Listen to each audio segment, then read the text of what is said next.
Hello friends, welcome to new video. आपका स्वागत है OLC 630 में। आज हम आपके लिए लेकर आए हैं प्रतिवर्तीय धारा। क्लास 12 की है यहाँ पर। ये हम पढ़ेंगे क्लास 12 की। ठीक है, तो प्रतिवर्ती धारा बहुत ही अमेजिंग चैप्टर है और ये आपका 5 नंबर का पूछा जाता है। कितने का? 5 नंबर का। मिनिमम इसमें 5 नंबर आपके पक्के ही होते हैं। ठीक है, तो 5 नंबर आपके इसमें कम से कम मिलते हैं। ठीक है, तो चलिए देखते हैं। प्रतिवर्ती धारा या 3 डायोप्टर। ठीक है, इसको डायनेमो भी बोलते हैं। ठीक है, इसको डायनेमो भी बोलते हैं। तो इसकी परिभाषा क्या होती है? प्रतिवर्ती धारा यांत्रिक एक ऐसा साधन है जो यांत्रिक ऊर्जा को वैद्युत ऊर्जा में बदल देता है। क्या करता है ये वैद्युत ऊर्जा को यांत्रिक ऊर्जा में बदल देता है। इसका केवल इतना ही काम होता है। ठीक है, अब हम पढ़ने वाले हैं इसकी सिद्धांत। इसके सिद्धांत के बारे में हम क्या बताएंगे? देखिए, इसका सिद्धांत यहाँ पर है। इसके सिद्धांत में हमें यहाँ पर पढ़ना है, तो चलिए स्टार्ट करते हैं। देखिए, सिद्धांत क्या है? तो सिद्धांत आप मान के चलिए यहाँ पर प्रतिवर्ती धारा जनित्र वैद्युत चुंबकीय प्रेरण के सिद्धांत पर कार्य करता है। किस प्रकार करता है?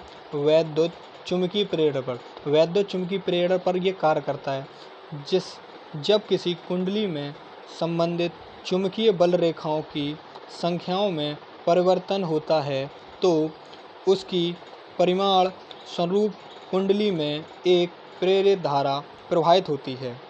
क्या होती है? प्रवाहित होती है। कौन सी? प्रेरित स्वरूप कुंडली में प्रवाहित धारा प्रवाहित होती है। धारा की दिशा फ्लेमिंग के बाएं हाथ के नियम के द्वारा ज्ञात की जाती है। ये किस नियम से प्रदत्त करता है? फ्लेमिंग के बाएं हाथ के नियम से। किससे?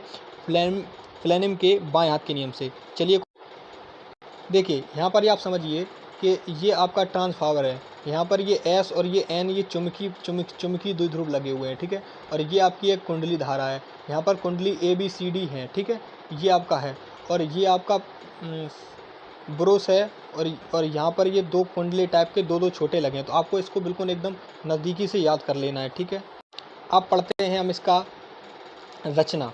इसकी रचना, तो रचना अभी मैंने आपको बताई है कि रचना में आपको क्या देखना है। रचना में आपको देखना है वैद्युत जनित अथवा डायनोमीटर में निम्नलिखित भाग होते हैं। डायनमो में निम्नलिखित भाग होते हैं। क्या क्या होते हैं? देखिए, शक्तिशाली चुम्बक लगे होते हैं, 2 N और S लगे होते हैं। अभी मैंने बताया आपको कि शक्तिशाली चुम्बक एक ऐसा और एक ऐसा टाइप का लगा होता है दोनों साइड। ठीक है, बीच में आपकी चुंबकीय। तो क्या लिखा है? यह एक शक्तिशाली चुम्बक होते हैं जिसके ध्रुव N या S हैं।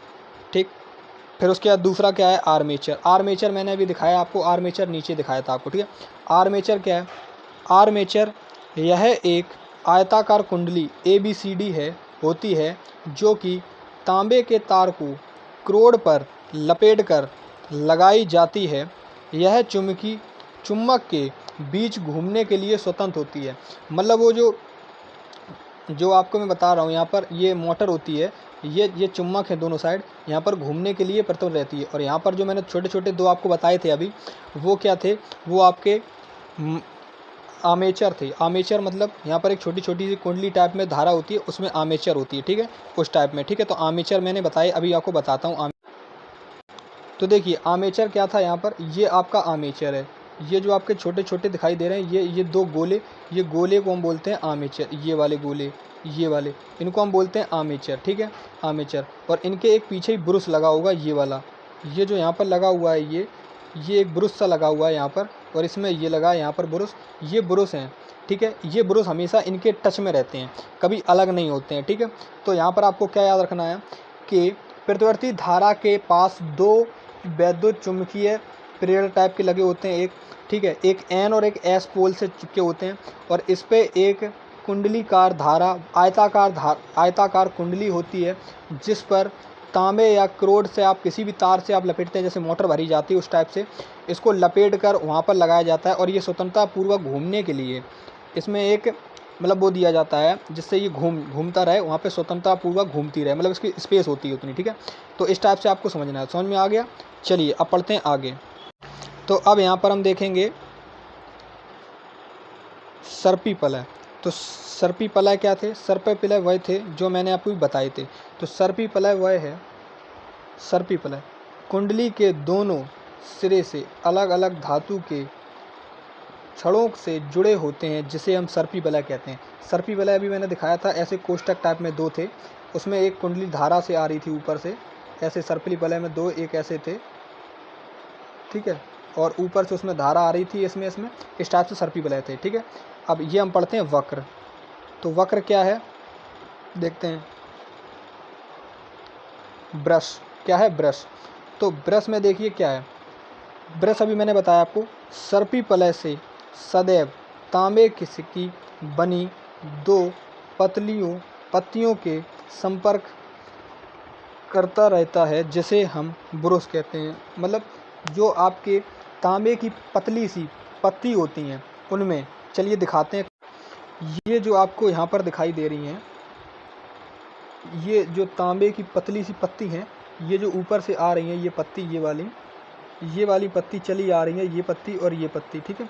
ये पत्ती जो इस पे जुड़ी है और ये इस पे जुड़ी है, ये अलग अलग पत्ती, और हमेशा ये ब्रश इस पे तांबे वाले पर जुड़ा रहता है, ठीक है। तो ये आपने देखा इसमें, ठीक है। तो आपने ब्रश पढ़ लिया, अब हम पढ़ेंगे कार्य विधि। तो इसकी कार्य क्या है, कार्य इसका देखिए, कार्य पढ़ते हैं। तो कार्य विधि पढ़ने के लिए देखिए आपको सामने दिखाई दे रही कार्य विधि, आप पढ़ भी सकते हैं या हम आपको बताते हैं। देखिए सीधा आपको वही लिखना है जो भी मैंने आपको सब कुछ बताया, वही कार्य विधि में आपको लिख देना है। आपके 5 नंबर बिल्कुल पक्के आराम से मिल जाएंगे आपको, 5 नंबर, ठीक है। तो चलिए देखते हैं। जब चुम्बक के ध्रुवों के बीच कुंडली को रखकर घुमाया जाता है तो उसकी भुजा AB ऊपर की ओर तथा CD नीचे की ओर हो जाती है। कैसे हो जाती है, देखिए जस्ट अभी हमने पढ़ा है कि जब ये A को B से घुमाया जाता है तो इस टाइप से घुमाएंगे हम इधर से, ठीक है, ये ऐसे घुमाएंगे। तो जब ये ऐसे बने घुमाएंगे तो ये कुंडली ऐसे ऐसे गोल गोल घूमने लगेगी, कैसे ऐसे ऐसे गोल गोल, ठीक है, घूमने लगेगी। तो वही हमें बताया गया, वही। अब पढ़ते हैं आगे, ठीक। नीचे की ओर चुंबकीय क्षेत्र रेखाओं को काटती है, जिसको फलस्वरूप फ्लेमिंग के बाएं हाथ के नियम के अनुसार इस भुजाओं में A और B C D के अनुदेश प्रति प्रेरण धाराएं प्रवाहित होने लगती हैं। इस प्रकार कुंडली में ABCD दिशा में प्रेरित धारा प्रवाहित होती है।